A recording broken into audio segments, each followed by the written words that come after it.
ஒரு அழகான கிராமம். அந்த கிராமத்து பக்கத்தில் ஒரு ஆறு ஒன்று இருந்தது. அந்த ஆற்றுல நிறைய மீன்கள்லாம் வாழ்ந்துட்டும் வந்தது. அந்த ஆற்றுல ஒரு பெரிய கொக்கு ஒன்று டெய்லி வந்து மீன்கள்லாம் பிடிச்சி சாப்பிட்றது வழக்கமாக வச்சுருந்தது. அந்த ஆற்றுல சின்ன மீன்லேருந்து பெரிய மீன் வர எல்லா மீன்களுமே இருந்தது.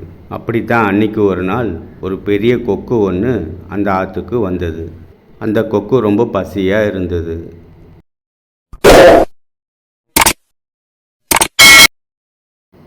அந்த கொக்கு அந்த ஆற்றங்கரையில் நின்றுக்கிட்டு ஏதாவது மீன் கிடைக்குமான்னு பார்த்துக்கிட்டே இருந்தது.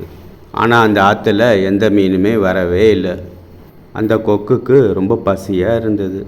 என்னடா இது, நம்ம இவ்வளோ நேரம் நிற்கிறோம், ஒரு மீன் கூட இந்த ஆற்றுல வரலையே. அந்த கொக்கு அந்த ஆற்றுல இறங்கி மீன் பிடிக்க தயாராக இருந்தது. அப்போ ஒரு பெரிய மீன் கொக்கோட காலு பக்கத்தில் வந்தது. ஆனால் அந்த கொக்கு அந்த மீனை பிடிச்சி திங்காமல் அதை விட பெரிய மீன் தன்கிட்ட வரட்டும்னு அப்படியே விட்டுடுச்சு. அந்த மீனும் கொக்கை கடந்து அந்த பக்கமாக போயிடுச்சு.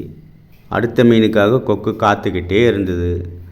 அந்த வழியாக இன்னொரு பெரிய மீனும் கொக்கோட காலு பக்கத்தில் வந்தது. அந்த மீனையும் அந்த கொக்கு பிடிச்சு திங்காமல் அதை விட பெரிய மீன் வரும்னு அதையும் அப்படியே விட்டுடுச்சு. அந்த மீனும் கொக்கை கடந்து அந்த பக்கமாக போயிடுச்சு. அடுத்த மீன் வரும்னு அந்த கொக்கு அப்படியே காத்துக்கிட்டு இருந்தது. அந்த கொக்கு காத்துக்கிட்டு இருந்ததில் டைம் போனதே தெரியல. மத்தியானமும் முடிஞ்சது. அடுத்த மீனை பிடிக்கிறதுக்காக அந்த கொக்கு தயாராக இருந்தது.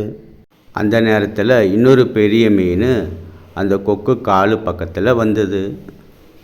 அதை பிடிச்சு திங்கலாம்னு நினச்சிது. ஆனால் கொக்கு அந்த மீனை வந்து பிடிச்சு திங்கலை. அதை விட பெரிய மீன் வரட்டும்னு காத்துக்கிட்டே இருந்தது.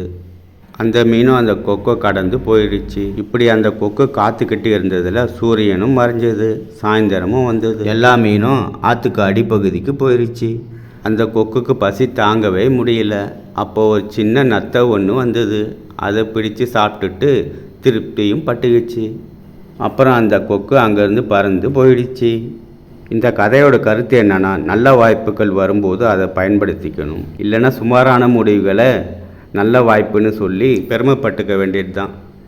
எங்கள் சேனல் வீடியோஸை நீங்கள் தொடர்ந்து பார்க்கணுன்னு நினச்சிக்க லைக் பண்ணிட்டு மறக்காமல் சப்ஸ்கிரைப் பண்ணிங்க.